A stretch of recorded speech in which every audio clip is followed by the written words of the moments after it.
Salut les amis, alors aujourd'hui petite vidéo pour vous présenter ma dernière acquisition. Donc une remorque de la marque RK que j'ai acheté il y a à peu près 3 semaines. Alors la dimension c'est une 1,50 m de long à peu près par 1 m de large. Voilà, il m'en fallait une depuis un petit moment pour pouvoir transporter la paille pour les poules, pour aller chercher chez le fermier du coin, le paysan du coin, et également pour transporter des palettes. Vous voyez comme j'ai ici, j'ai un ami qui m'en a donné, qui m'en donne de temps en temps, et c'est vrai que transporter ça dans le Duster, même en baissant les sièges, dans le Duster j'ai rentré 3, pas plus. Et alors que dans la remorque j'ai pu en mettre 8, et c'est des grosses palettes, hein, des très grandes palettes. Donc voilà, assez pratique pour le quotidien. C'est pour ça que j'ai acheté ça. Alors le prix, une remorque comme ça coûte assez cher. Je l'ai payé d'occasion sur un site que tout le monde connaît, de petites annonces. Donc une remorque comme ça vaut dans les 400-420 euros à peu près d'occasion. Moi je l'ai eu à 350 euros, sachant qu'il y a des petites bricoles à faire dessus. Voilà, elle est pas toute jeune, donc voilà, mais moi ça me dérange pas de bricoler, donc j'ai un peu retapé les trucs. Il y avait la chaîne là qui était complètement rouillée, je l'ai changé, j'en ai mis une toute neuve et un peu plus renforcée.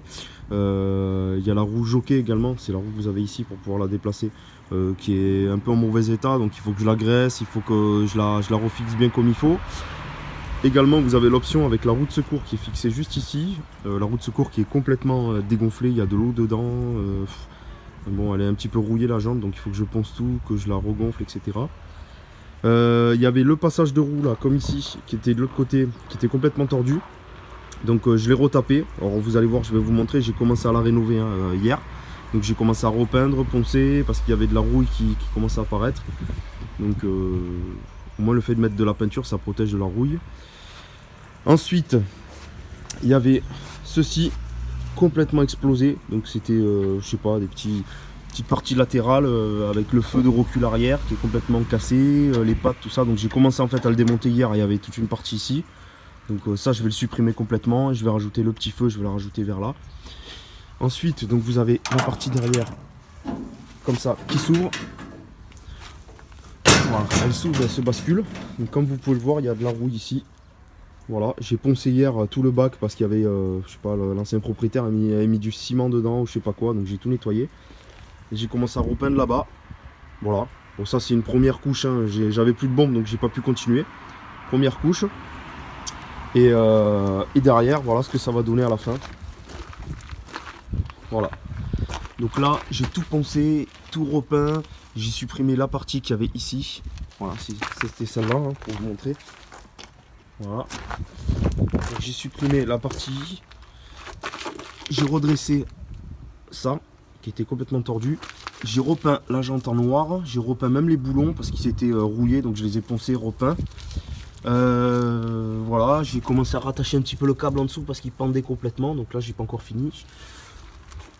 Voilà, donc là comme vous pouvez le voir elle est comme neuve pratiquement. Là j'ai peint par dessus l'autocollant, hein. Je me suis pas fait chier à l'enlever, j'ai peint par dessus. Là vous avez des attaches pour mettre une petite bâche dessus, assez pratique. Voilà, ça c'est le devant, voilà tout simplement. Alors ce qui est pas mal c'est que les pneus sont à crampons, enfin crampons c'est pas non plus truc de dingue, mais bon les pneus sont à crampons. Et c'est pas mal parce que ça va plutôt bien avec mon 4x4. Donc vous verrez, vous avez peut-être pu l'apercevoir dans la vidéo un petit peu mon 4x4. Il a complètement changé. Donc je vous ferai une autre vidéo avec tout l'équipement extérieur du 4x4. Comme je disais dans une autre vidéo, j'ai pas mal investi. J'ai pas encore fini, il me manque 2-3 bricoles qui doivent arriver. Donc voilà, je pense peut-être d'ici 2 mois, quelque chose comme ça, je vous ferai la vidéo sur le 4x4, sur l'équipement extérieur. Et je vous ferai une autre vidéo sur l'équipement intérieur du 4x4. Comme je vous l'avais dit. Donc voilà, pour revenir à la remorque, voilà ce que ça va donner partout. Donc vous voyez, on dirait qu'elle sort d'usine, elle est bien brillante. Voilà, j'ai tout repeint, je vais tout regraisser, je vais tout resserrer les vis, etc. Je suis assez content. Donc c'est pas une remorque basculante, hein. La benne ne se bascule pas comme ça. Mais bon, elle s'ouvre comme ça derrière. Et voilà, je la trouve assez propre. Donc comme je vous ai dit, elle peut servir au quotidien pour transporter pas mal de choses, c'est assez pratique. Forcément, il faut avoir un petit peu de place pour la stocker. Il faut avoir également un attache remorque sur son véhicule, sinon on ne peut pas la tracter forcément. Donc celle-ci, j'ai oublié de vous dire, c'est une 500 kg, donc exactement 499 kg, donc ce qui ne nécessite pas d'assurance supplémentaire pour en avoir une, donc je peux transporter jusqu'à 499 kg. Pas d'assurance supplémentaire et voilà, elle n'a pas de frein, donc c'est avec le véhicule qu'on freine tout simplement. Il n'y a pas besoin de permis supplémentaire, c'est à partir de 750 kg où on a besoin d'un permis en plus. Donc là, vous pouvez également vous en servir pour l'évacuation. Donc c'est ce qui nous intéresse également. Donc c'est aussi pour ça que je l'ai acheté. Voilà, si demain je dois évacuer, c'est pas très compliqué de prendre des affaires que j'ai dans mon garage, des bidons de carburant, de la nourriture, de n'importe quoi, du matériel, tout foutre dedans et puis mettre la bâche ou même des élastiques ou quoi. Bon, c'est toujours mieux une bâche parce qu'au moins c'est caché à la vue des gens. Mettre une bâche et puis évacuer comme ça avec des affaires dans mon 4x4 également. Donc forcément, ça, je dirais que ça double l'emport par rapport à ce que je peux mettre dans le coffre. Donc c'est assez intéressant par rapport à l'évacuation également.